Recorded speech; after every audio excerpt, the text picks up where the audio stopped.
नमस्कार मित्रांनो, मी तुमचा मित्र वीरेंद्र मोहिते पाटील आणि तुमचं स्वागत आहे आपल्या मिस्टर टॉक्स या चॅनलवर। तर आज आपल्या इकडे नाशिकवरून एक आपले सबस्क्राइबर आलेले आहेत। नाशिकचा आपला मूड का नसली बाई हा व्हिडिओ खूप व्हायरल झालेला आहे। तेच व्हिडिओ बघून त्यांनी आपल्या चॅनलचे भरपूर व्हिडिओ पाहिले आणि आज ते आपल्याकडे आलेले आहेत। तर चला त्यांच्यासोबत गप्पा मारूयात, त्यांच्यासोबत घडलेले अनुभव ऐकूयात। नमस्कार सर। नमस्कार दादा, जय शिवराय। जय शिवराय। काय तुमचं नाव? माझं नाव अंचनेश।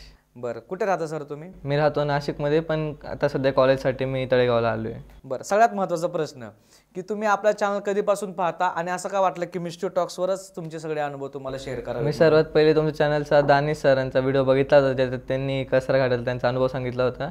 त्या व्हिडिओपासून तो व्हिडिओ मला इतका आवडला, मी तो 2-3 वेळेस बघितला, 4 लोकांनाही दाखवला, हे बघा असं। आणि त्यानंतर मग मी जे तुमचं चॅनल फॉलो केलं आणि प्रत्येक व्हिडिओ बघायला लागलो, मग ते आवडलंच। ते असे आवडच निर्माण झाली, जेवता बघायचं किंवा कधी फ्री टाइम भेटला तर तुमच्या व्हिडिओ लावून बसायचं। बरं, तर आता आपण सुरुवात करूयात। काय कसे तुमच्या बरोबर अनुभव घडले होते? दादा, माझ्यासोबत असे काही खूप अनुभव घडले लहानपणापासून, पण मला तुम्हाला काही अनुभव सांगावेसे वाटत आहे आता, तर मी सुरुवात करतो मग। तर पहिला अनुभव असा आहे की काही वर्ष झाले आम्ही घरी निवांत होतो आणि मला सुट्ट्या लागल्या होत्या, 2-4 दिवस परीक्षा नुकताच झाली होती। तर मग वडील बोलले की आपल्याला उद्या जायचं आहे, कर तू तयारी, आपल्याला उद्या जायचं आहे। असं कुठे जायचं काय जायचं मी काही विचारलं नाही, कारण वडिलांचं असं असतं दररोज फिरस्तीवर असतं, इन्व्हर्टरचे कामं असतात कंपनी असल्यामुळे, बिझनेसच्या रिलेटेड। मग वडील बोलले चल उद्या, आपल्याला काय सुट्टी, घरी बसलो निवांत। मग मी म्हणलं चला जाऊ। मग पुढच्या दिवशी सकाळी लवकर जायचं ठरलं, 5 वाजता आम्ही उठलो आणि नॉर्मल दिवस होता। मी काही कॅलेंडर वगैरे बघत नाही, आज अमावस्या आहे किंवा आज काय, हे याच्यामध्ये मी विश्वासच ठेवत नाही। तर मग 6 वाजता आम्ही असे सकाळी निघालो। तर आमच्यासोबत माझे वडील, मी आणि कंपनीत काम करणारे काही 2 लोक होते पप्पांसोबत। तर ड्रायव्हिंग तेच करायचे, पप्पा कधी काही ड्रायव्हिंग करत नव्हते, कारण ॲक्सिडेंट झालेले होते पप्पांच्या आधी।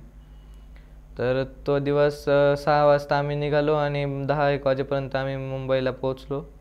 तिथे नॉर्मल पप्पांचं जे काम सुरू झालं, मी इकडे तिकडे बघणं हे ते चालू होतं। आणि पप्पांसोबतचे जे लोक होते त्यांच्यासोबत म्हणजे काकांसारखंच एक रिलेशन, आपलं नॉर्मल बोलणं त्यांच्यासोबत। तर मग ते काम व्हायला आम्हाला वाटलं नव्हतं एवढा वेळ होईल। दुपारचं जेवण झालं, मग परत तेच काम सुरू झालं आणि असं लेटपर्यंत मग ते काम चाललं आणि 6-7 वाजता आमचं रिटर्न यायचं निघालो। म्हणजे तोपर्यंत काम संपलं सगळं? हो, तोपर्यंत सगळं काम संपलं आणि मग आम्ही जसं निघालो तर संध्याकाळ होतो, अशी रात्रच झाली यायला। तर कसारा घाटाच्या आम्ही आधी 9 वाजेपर्यंत होतो। मग जसं कसारा घाट चढायला लागलो तर आणि तो दिवस असा वादळ वाऱ्याचा होता, पहिल्यापासून माहीत होतं।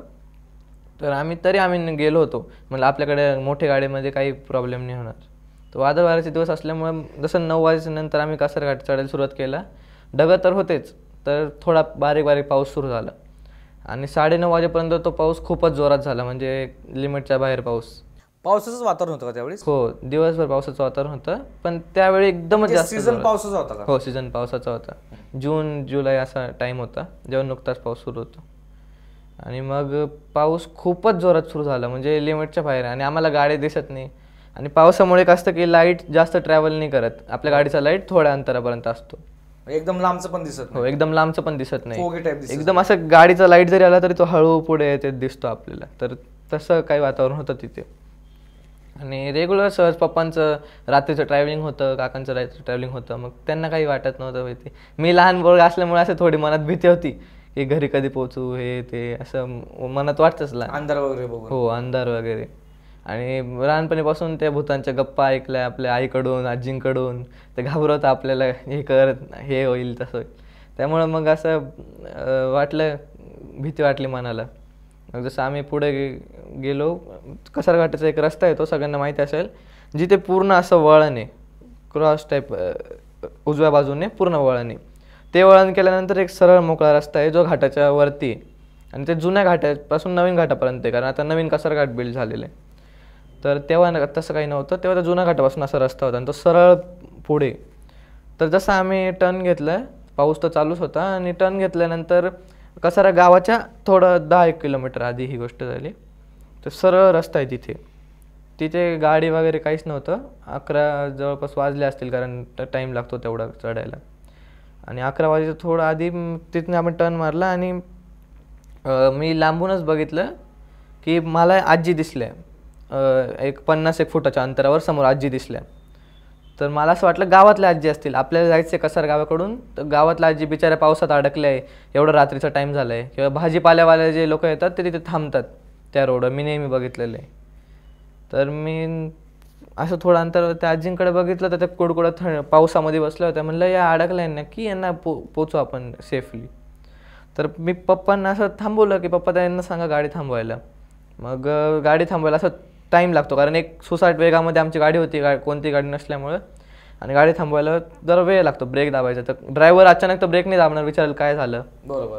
मग थोडीशी लांब गेली गाडी ब्रेक दाबल्यानंतर, म्हणजे लगेच नाही थांबली, कारण अचानक ब्रेक नाही दाबला, हळूच ब्रेक दाबला. त्यांनी पुढे गेली आणि मग मी मागे बघितलं की अरे त्या आजी. आणि जसं मागे बघितलं आजी नाही, तिथे कोणीच नव्हतं. तो तसंच पावसाचं वातावरण तेच दिसलं. मग ते असे कुठं खाली वगैरे चालत गेलं का घाटाच्या वगैरे, कारण की एक दरीचा रोड वगैरे असतो ना. नाही, त्या जिथे बसलेल्या होत्या ते एकदम रोड साईडला बसलेल्या होत्या. जिथं एक आपल्या रोडवरती पट्टी असते व्हाईट, तिथेच त्या बसलेल्या होत्या. तर त्यामुळे तिथं कोणते जायचं तर काही कनेक्शन नव्हतं. आणि मी मागं बघितलं तर त्या नव्हत्याच. आणि मग त्यांचा चेहरा वगैरे कसा होता दिसायला, काय दिसला का तुला त्या स्पीडमध्ये? त्या स्पीडमध्ये त्यांचा चेहरा म्हणजे अशी त्यांनी हे घेतलेलं होतं, डोक्यावर पदर घेतलेला होता आणि गळ्यात काही दागिने वगैरे होते त्यांच्या. आणि असं एकदम असं बसलेल्या होत्या त्या अशा. मग चेहरा व्यवस्थित दिसला नाही? चेहरा व्यवस्थित दिसला नाही की काय बघू शकलो नाही. मग पुढे नंतर मी जेव्हा ते गाडी थांबली आणि वडिलांनी विचारलं, म्हणलं त्या आजी त्यांना घेऊन जाऊ आपण, त्यांना घरी सोडू. मागं बघितलं तर आजी नाही तिथे. मग मी थोडं घाबरलो, पण मग मला कळलं नाही की कुठे गेला आजी. आणि मला वाटलं काही झालं असेल, असं नॉर्मली घेतलं मी तो इन्सिडेंट. आणि तेव्हाच गाडीची काच खाली घेतली. ड्रायव्हर काकांनी वाकावून बघायला की मागे कोण आहे. त्यांनी काच खाली घेतली आणि जिथे त्यांनी बघायला मान बाहेर काढली तिथे एक अशी पांढऱ्या साडीमध्ये सुंदर बाई उभी. म्हणजे त्या बाईचं वय असं 20-22 असेल आणि खूपच जास्त सुंदर असणार ती बाई. म्हणजे अशी बाई कधी बघितली असेल तुम्ही? अट्रॅक्टिव्ह एकदम. हो, खूप जास्त अट्रॅक्टिव्ह. आणि ते एकदम ड्रायव्हरच्या चेहऱ्यासमोरच अशी बाई उभी आणि तिचे डोळे असे पूर्ण घारे आणि ती ड्रायव्हरच्या अशा डोळ्यांमध्ये डोळे घालून बघत होती. तर हे मी ड्रायव्हरच्या मागे बसलो असल्यामुळे मला पण ती बाई दिसली. आणि त्या बाईकडे मी बघितलं, त्यांनी त्याच्याकडे बघितलं. ती पांढऱ्या साडीमध्ये अशी त्यांच्याकडे अशी स्टेअर करून बघत होती. तेवढं आम्ही बघितलं आणि मग घाबरलो आम्ही दोघं, कारण मागे बघितलं तर आजी होत्या आणि पुढे थांबलो तर ही बाई कसं काय आली. म्हणजे मागं बघितलं आजी नव्हत्या? जसं मागून आम्ही आलो तेव्हा आजी होत्या आणि मग पुढे जेव्हा थांबलो तेव्हा त्या आजी नव्हत्या आणि ती तरुण बाई होती.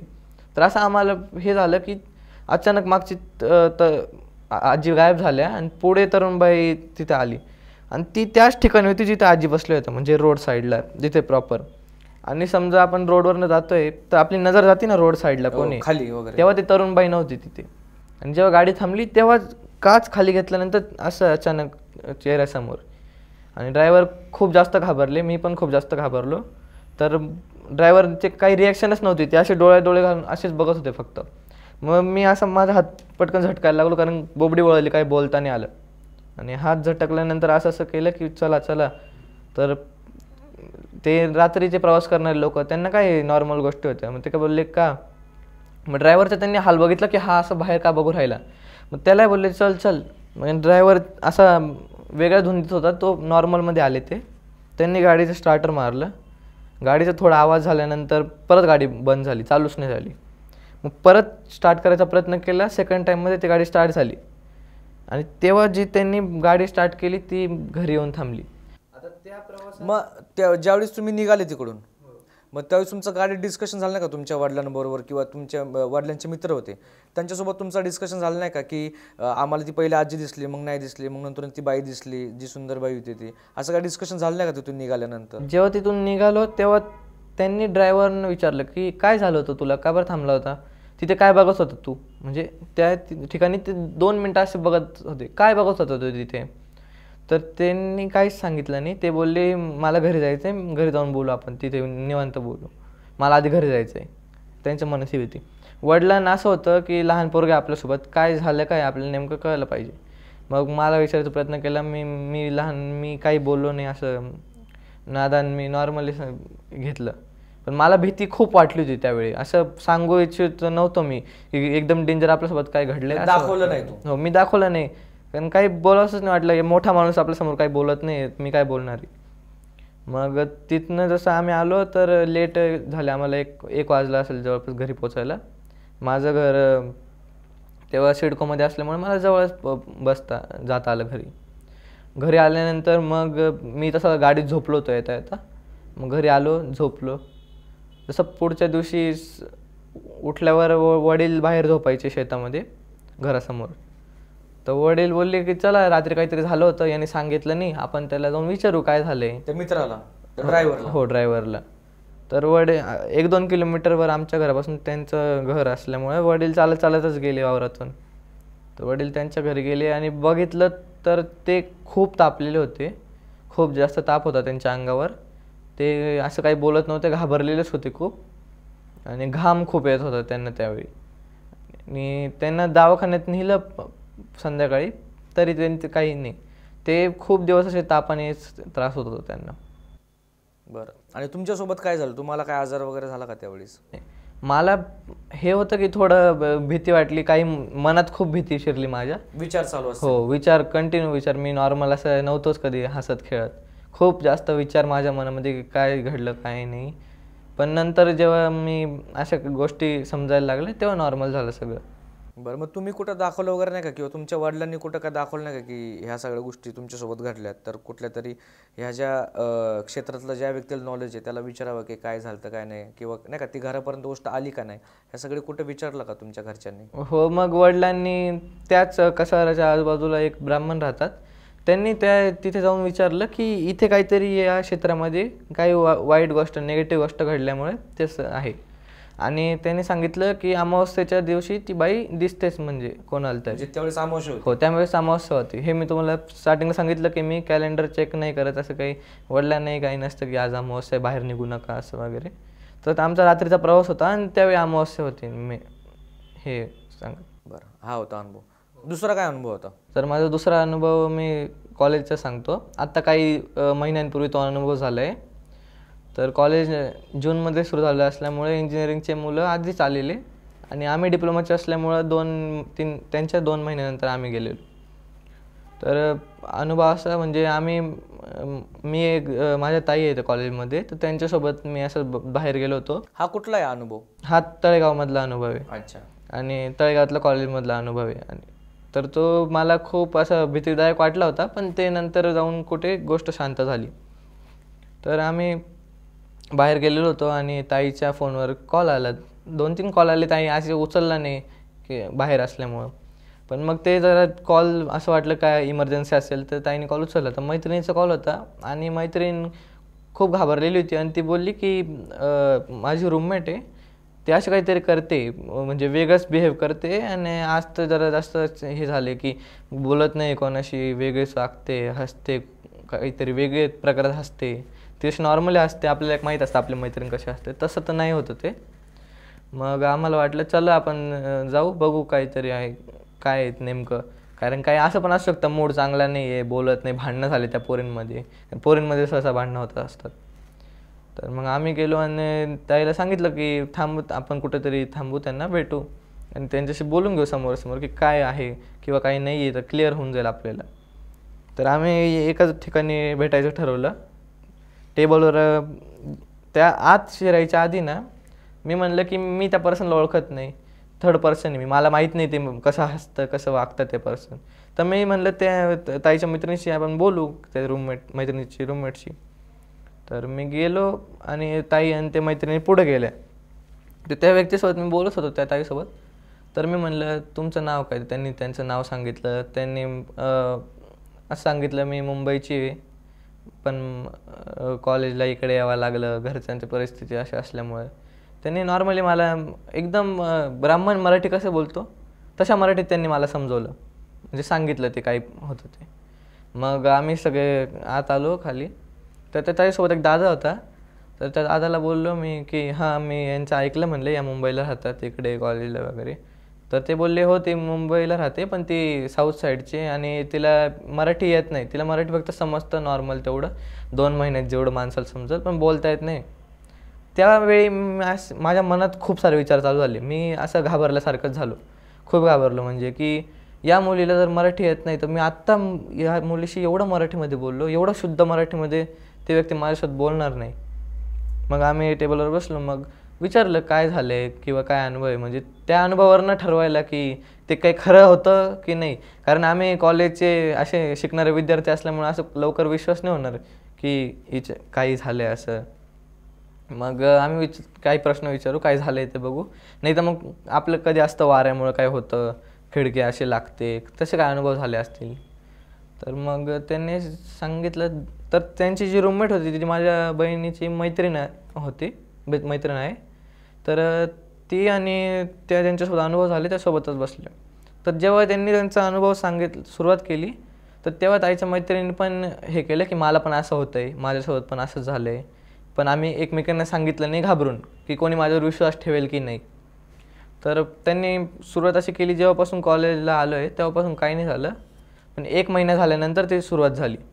आणि तेव्हा त्यांनी सांगितलं की मला अभ्यास करताना रात्रीच्या वेळी खिडकीतून काहीतरी जाताना दिसतं. आणि अजून त्यांनी सांगितलं बेडला ते जी खिडकीच्या साईडला डोकं केल्यावर त्यांना खूप विचित्र विचित्र स्वप्न येतात रात्री. आणि त्यांना स्वप्नात एक बाई दिसते, ती कशी आहे काय आहे त्यांना काहीच माहिती नाही, पण बाई दिसते. आणि ते स्वप्नातलं त्यांचं झालं. मग तिसऱ्या वेळी त्यांना काय झालं, रूममध्ये असं काळं काहीतरी पूर्ण त्यांना दिसलं की असं काही काळं काहीतरी आहे आणि त्या चेअरच्या साईडला आहे. आणि तेव्हा रूममध्ये दोघे होत्या आणि एक मुलगी ना कानात हे टाकून गाणे ऐकत होती आणि ती पलीकडच्या तिकडे भिंतीकडे तोंड करून झोपली होती. आणि त्या ताईने आवाज दिला, खूप आवाज दिले, अगं उठ, हे बघ हे बघ, खूप घाबरून. ती मुलीला ऐकूच नाही गेलं. आता आपण नॉर्मली जर हेडफोन लावून ऐकत असलो तरी खूप जोरात ओरडल्यावर खूप काही बोललं तर जाग येऊनच जाईल.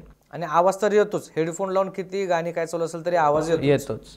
तर ताईने खूप जोरात ओरडण्याचा प्रयत्न केला, पण त्या घाबरल्या होत्या. आणि त्यांचा बेड इकडच्या साईडला असल्यामुळे आणि ते चेअरमध्ये असल्यामुळे तर त्या पलीकडे पण नाही गेल्या तिला आवाज दिला की उठ.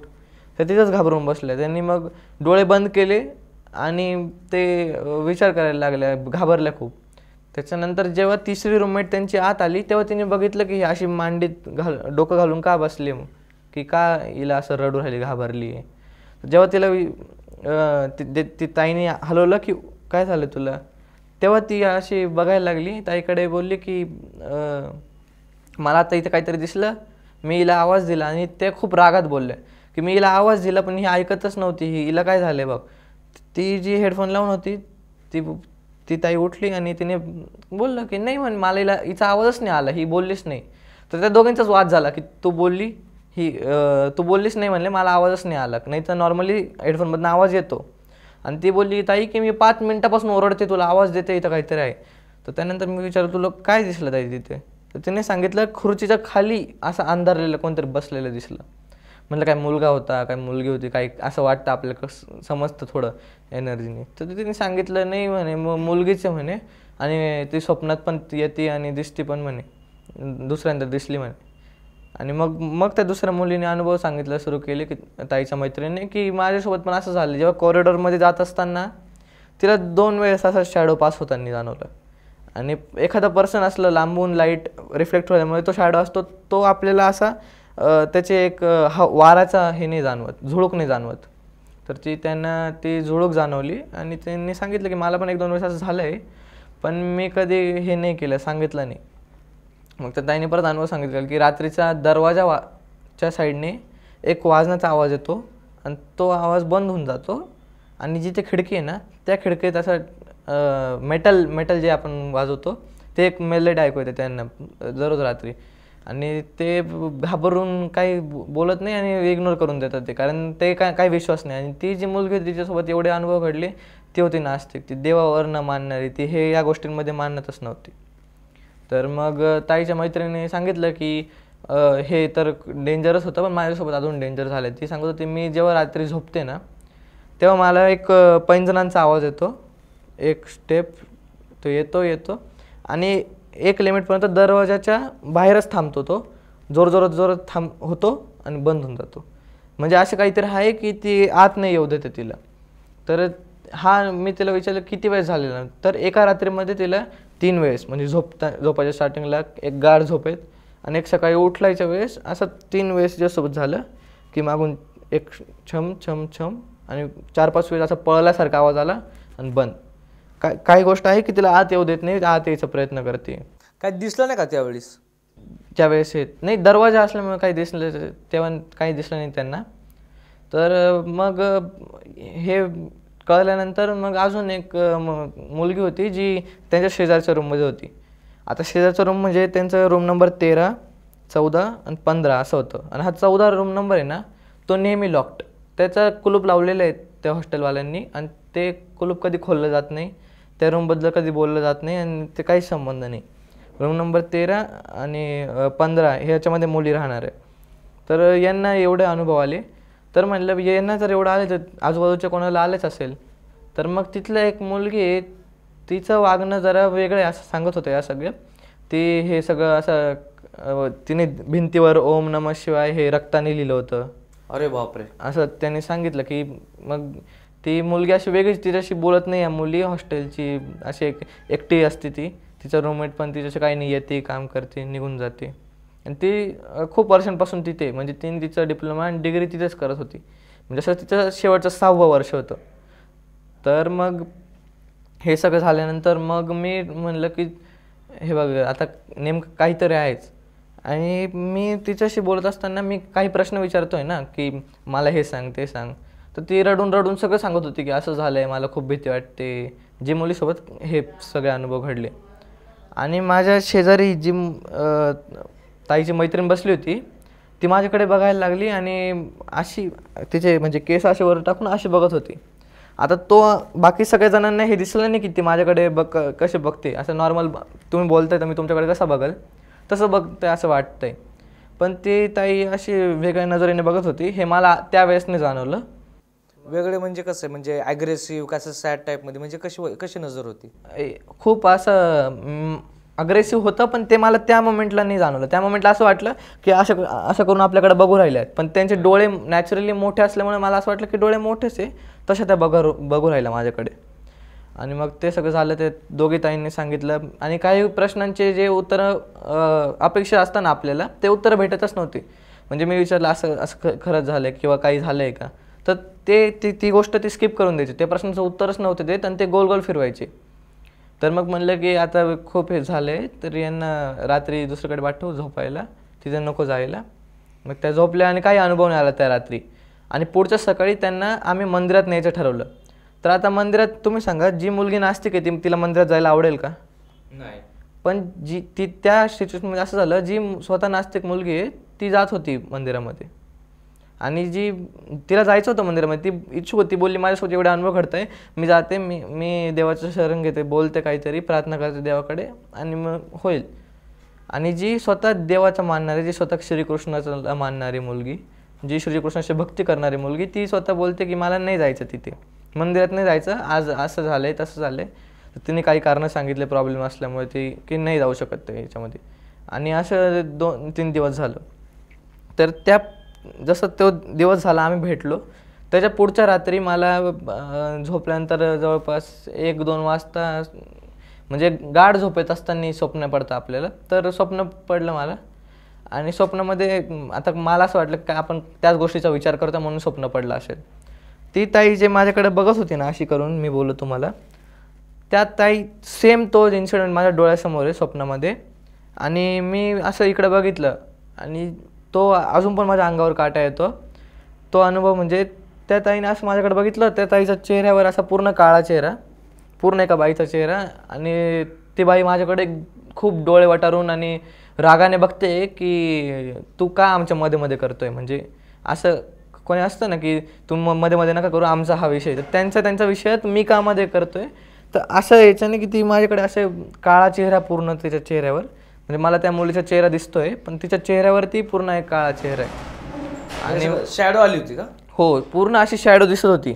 अशी करू. नाही म्हणजे कुठून लाईटीचा शॅडो पडला होता का तसा चेहरा झालता तिचा? नाही, मला स्वप्नामध्ये पूर्ण क्लिअरली दिसतंय की तिच्या चेहऱ्यावर एका बाईचा चेहरा आहे आणि पूर्ण जळालेला चेहरा असा डोळे वाटारून माझ्याकडे बघू राहिला. आणि तो अजून पण माझ्या अंगावर काटा येतो आणि मी झोपेतून अचानक उठलो त्यावेळेस. आणि उठल्यानंतर मग मी असा विचार केला की आपण खूप या गोष्टीचा विचार करतोय आता 2-3 दिवसापासून, त्यामुळे असं झालं असेल.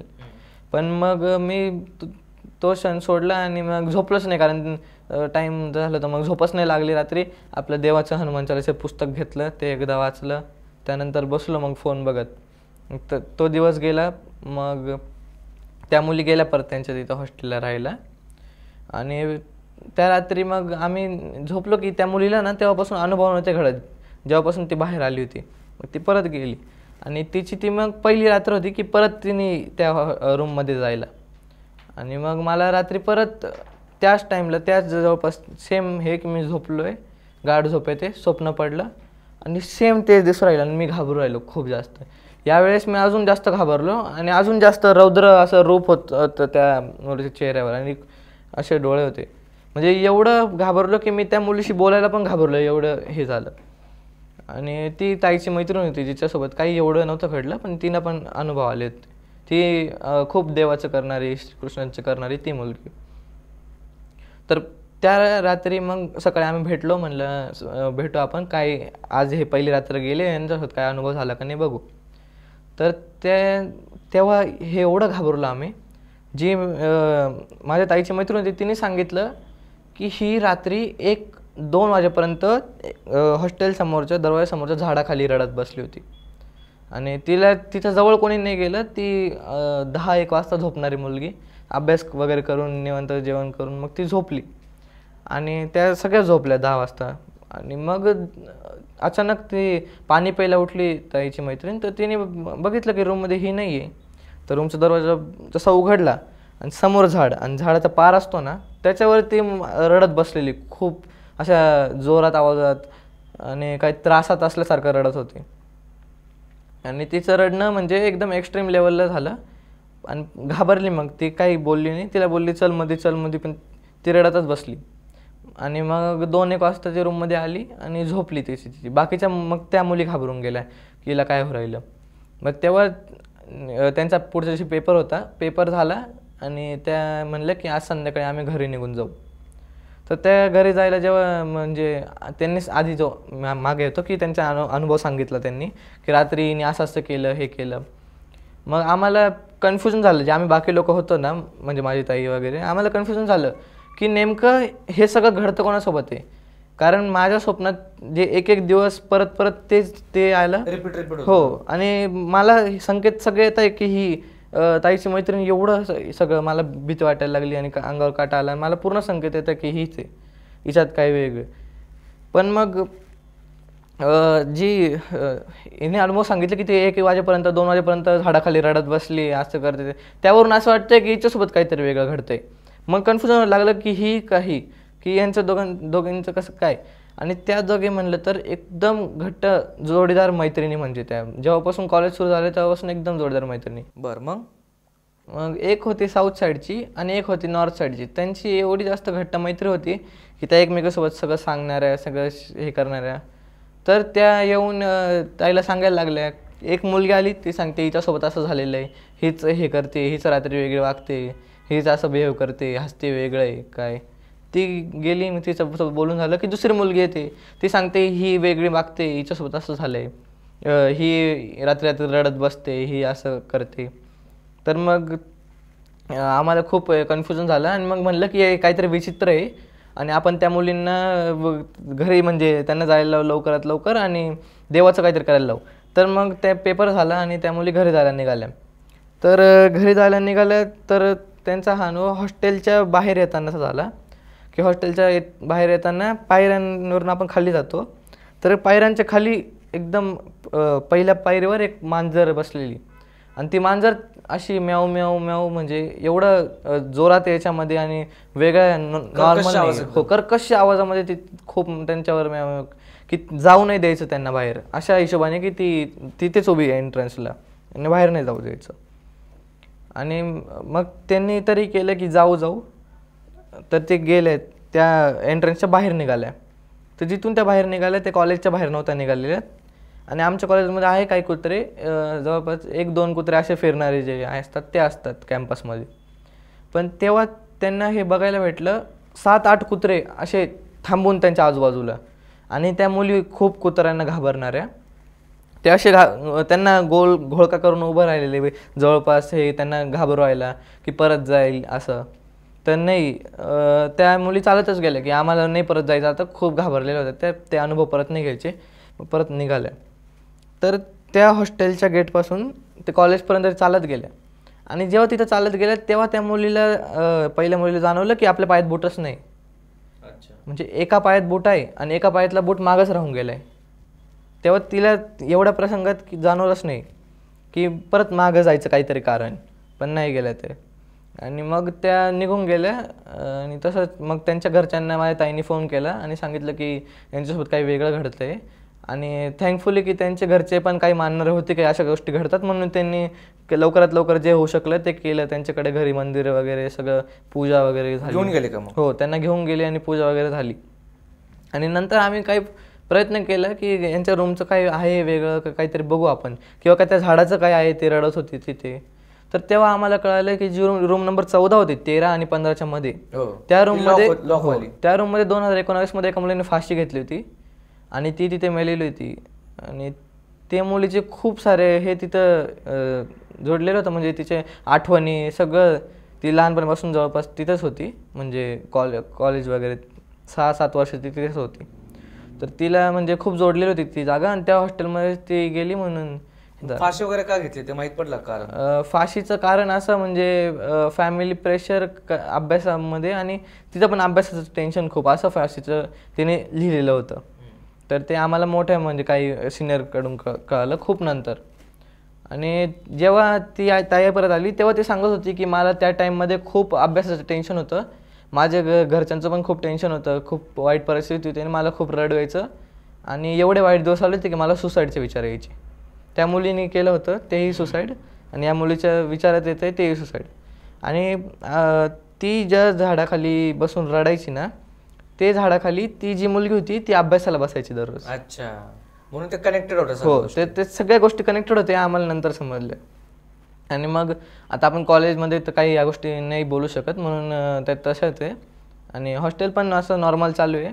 आता काही अनुभव येत असेल तर मुली एकमेकांना सांगत नाही, आणि तिथे कॉलेजच्या वॉर्डन वगैरेंनी पण अलाव नाही केलं आहे मुलींना की काही गोष्टी डिस्कस करायच्या, म्हणजे पॅरानॉर्मल गोष्टी जसे काही आपण अनुभव एकमेकांना सांगतो तर ते पण नाही, किंवा या रूमबद्दल काहीच बोलायचं नाही अशी त्यांना वॉर्निंग दिलेली. त्या गोष्टी मला माहीत करून पडल्या का त्या मुलींनी तिकडे सुसाईड केली ती म्हणून? तिथे काही मॅनेजमेंटवाले आहेत जे म्हणजे मित्र टाईप आहेत आमचे जुने. हो, जुने राहणारे तिथले, काही तिथले लोकल जण आहे, त्यांना पण माहिती आहे की आधी काय गोष्टी घडल्या होत्या. तर त्यांच्याकडून आम्हाला हे कळालं की तिथे राहणार. आणि त्या मुली जेव्हा 1 महिन्यानंतर सुट्ट्यानंतर आल्या त्या इकडे, तेव्हा त्या एकदम नॉर्मल होत्या. आणि जी मुलगी नास्तिक होती ना, ती देवाचं भक्ती करायला लागली. हे गोष्ट चांगलं झाली. अच्छा, म्हणजे उलट झालं. हो, उलट झालं. आणि जी मानणार होती ती जी मुलगी, तिची आता मानसिक स्थिती कशी आहे? तिची मानसिक स्थिती एकदम चांगली आहे. तिचे आता सेमेस्टरचे पेपर झाले त्या ताईचे, मी भेटलो वगैरे, एकदम नॉर्मल, एकदम चांगलं. आणि तेव्हा नंतर मी माझ्या ताईला आणि त्या दादाला सांगितलं की हे सगळं झालं, मिटलं आता. पण मी तुम्हाला सांगतो, या मुलीला नंतर मला समजलं की मराठी बिलकुल बोलता येत नाही. आणि सगळ्यात पहिले मी त्या मुलीशी मराठीमध्ये संवाद साधला होता. अच्छा. तेव्हा मी एवढा घाबरलो होतो की तिथे मी कोणाला काही सांगितलं नाही. आणि तेव्हापासून मला माहीत होतं की या मुलीशी काहीतरी विचित्र प्रकार आहे. आणि त्यांचे मग आईवडिलांशी कॉन्टॅक्ट केला. मग आईवडिलांनी इकडे तिकडे देवस्थान केले, अक्कलकोटला गेले वगैरे. मग ते निघालं त्याच्या मागचं. मग त्या परत इकडे आल्या का तिकडेच गावाला अजून? नाही, त्यांनी मग इकडे आल्यानंतर मग ते हॉस्टेल सोडूनच दिलं. दुसरीकडे कॉलेज बाहेर त्यांनी हॉस्टेल घेतलं आणि आता तिथे त्या दोघी जणी एकदम चांगल्या राहत आहे. आता आहे आता काही प्रॉब्लेम नाही? हो, आता एकदम नीट ते व्यवस्थित. अच्छा. तर मित्रांनो, हे होते सरांचे अनुभव, आणि त्यांनी कशा काय सगळ्या गोष्टीतनं संघर्ष केला. त्यांचे म्हणजे त्यांनी जे अनुभव बघितले आणि त्यांच्यासोबत जे अनुभव घडले, यातनं त्यांनी एकच गोष्ट सिरियसली घेतली की ह्या गोष्टी असतात आणि त्याच्यावर त्यांच्या ज्या ताईंसोबत जे अनुभव घडले त्यांनी त्यांच्या घरच्यांना कळवलं आणि त्यांनी ह्या गोष्टींवर विश्वास ठेवला, म्हणून कुठेतरी मोठा प्रसंग घडण्याऐवजी तो घडला नाही आणि त्या मुलीचा जीव वाचला. तर ह्या व्हिडिओतून तुम्हाला काय शिकायला भेटलं नक्की कमेंट करून सांगा. आणि ह्यांच्यासारखंही तुम्हाला यायचं असेल आपल्या पॉडकास्टवर तर नक्की आम्हाला गुगल फॉर्मच्या मार्फत संपर्क साधा. तर चला आता आज इकडेच थांबूयात. धन्यवाद. जय हिंद, जय महाराष्ट्र.